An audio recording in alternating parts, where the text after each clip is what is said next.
In other news today, Toxoplasma gondii. Have you been eating cat parasites without even knowing it?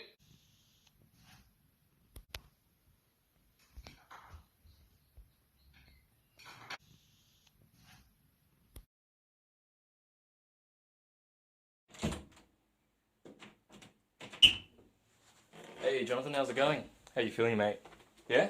That's good. Let's have a look at your files here.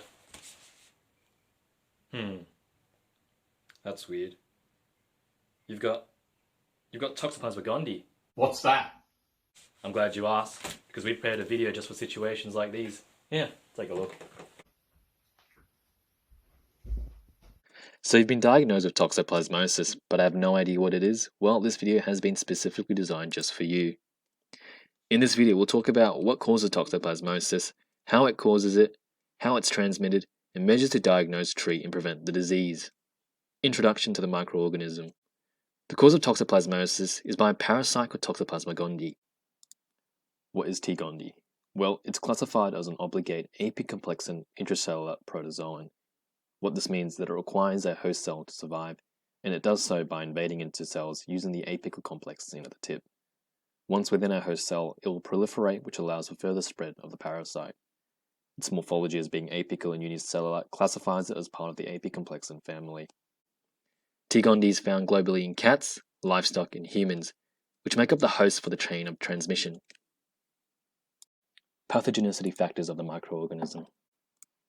The life cycle of T. gondii consists of sexual reproduction occurring in the feline, being the definitive host, and asexual reproduction occurring in a wide range of animals, being the intermediate host. This cycle begins with a feline contracting the parasite by devouring an infected intermediate host, which allows the parasite to enter the gastrointestinal tract and multiply along the intestinal epithelial walls. The infectious parasite residing in the bowels, called oocytes, are then excreted in the feces, where they contaminate the environment waiting to be ingested by an intermediate host. This could be in the form of a bird, a mouse, etc., ingesting soil, water, or plant material contaminated by the oocytes and the feces. Once the oocytes are ingested by an intermediate host, they transform into tachyzoids, which rapidly grow and develop in neural muscle tissue, before maturing into tissue-sized bradyzoids. At the stage of bradyzoids, growth has significantly slowed down. This cycle becomes complete when a feline consumes the infected animal tissue, as more oocytes are produced, and the infection is spread again. T. gondii possesses many factors that enable its ability to proliferate and cause disease. A major survival factor of T. gondii is its ability to modulate the host cell's immune response. This is done by secretory organelles within the parasite, called rhoptries, which are activated during invasion of a target host cell, and they secrete ROP protein kinases.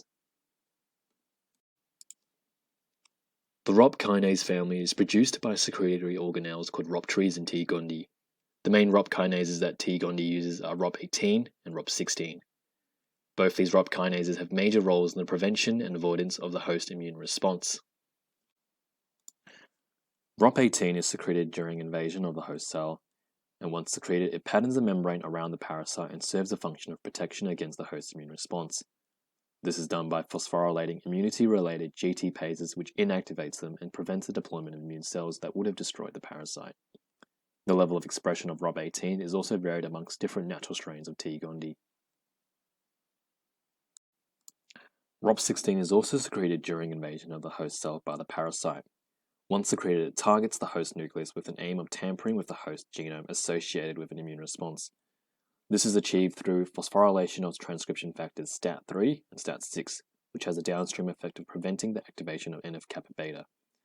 When NF-kappa beta is inactivated, it prevents the transcription of genes responsible for the innate and adaptive immune response.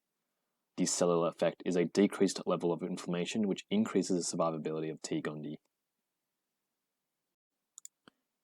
Another key player in T. gondii's pathogenicity is its actomycin-based gliding motility. This is a mechanism that gives the parasite movement by allowing gliding and attachment to a host cell surface. It also has an important role in allowing for invasion of the parasite into the cell, which creates a parasitophorous vacuole where T. gondii will thrive. Once T. gondii has invaded into a host cell, the actomycin-based gliding motility is switched off, which maximizes the amount of time residing within a host cell, allowing for multiple rounds of proliferation. When conditions become unfavorable, the actomycin-based gliding motility is switched on again, allowing the parasite to leave the host cell and disseminate to other cells. Epidemiology and transmission. Toxoplasma gondii has a cosmopolitan or worldwide distribution. It is very common, with estimates predicting as many as 1 in 3 people infected. Humans can be infected with T. gondii from cats via the fecal oocysts, as well as from livestock through ingestion of undercooked meat containing the tissue cysts. When a person ingests either a fecal oocyst and/or a tissue cyst, this transforms into a tachyzoite. Tachyzoites can enter the muscle tissue and neural tissue of the individual and become a bradyzoite cyst. However, in a pregnant woman there is additional level of concern as the tachyzoites can potentially pass through the placenta and infect the baby. There are several different ways that a person can become infected with Toxoplasma gondii. One potential way is through cat feces. In this source or transmission, the person infected is ingesting oocysts. The second source is through consumption of undercooked meat. In this, the source is the tissue cysts. There is also a source provided by horizontal transmission, which could include through an organ transplant or blood transfusion from an infected person. The fourth source is from vertical transmission, which occurs between a mother and a child. This is responsible for an additional disease known as congenital toxoplasmosis. The first 3 sources listed here lead to a phenomenon known as acquired toxoplasmosis. Diagnosis, treatments, and prevention. Congenital toxoplasmosis is characterized by 3 essential features: chorioretinitis, or an inflammation of the back of the eye, including the retina; hydrocephalus, a buildup of fluids exerting increased pressure on the brain; and intracranial calcifications, which is calcified tissue in the brain. Additionally, microcephaly, a condition in which the baby has a decreased head size, is also presented. In general, babies that are infected during the 3rd trimester. Infection during the 1st trimester presents with the worst outcomes for the baby. It should also be noted that these are instances of primary infection to the mother. If the mother has already cleared or suppressed the infection prior, it is less of a concern. It should also be noted that this can result in spontaneous abortion. These are contrasted with the symptoms of acquired toxoplasmosis infections. Acquired toxoplasmosis is generally asymptomatic. It can be latent, occurring in a suppressed form with no symptoms at all. It can persist for the lifetime of a person, and as such, immunosuppression can potentially lead to activation of the prokaryote. In these instances, an acute systemic infection is presented. This acute systemic infection occurs between 5 to 23 days following infection. It can occur in immunocompetent individuals, however is more strongly presented in the immunocompromised. In immunocompetent individuals, those who develop symptoms generally have a bane and self-limited course of infection that can last between weeks and months. Apart from some flu-like symptoms, cervical lymphadenopathy is the most common symptom of acquired toxoplasmosis. This is a bilateral and symmetrical non-tender lymphadenopathy of the neck. This symptom occurs within weeks following infection. For a subset of individuals, 20 to 30%, a generalized lymphadenopathy is presented. There can be associated constitutional symptoms, such as fever, chills, and sweats.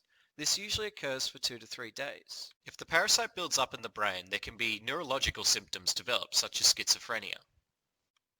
For diagnosis, serology is used to look for antibodies to Toxoplasma gondii.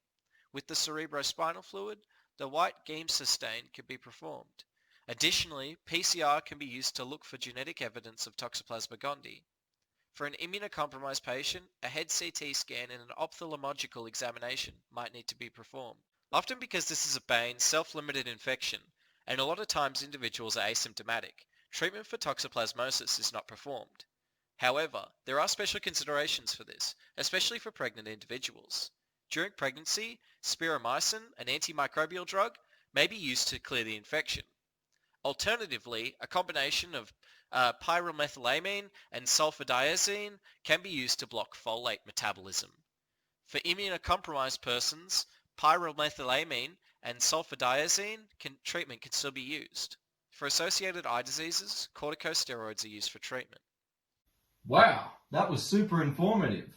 Next time I'm thinking about eating my cat feces, I'll think twice.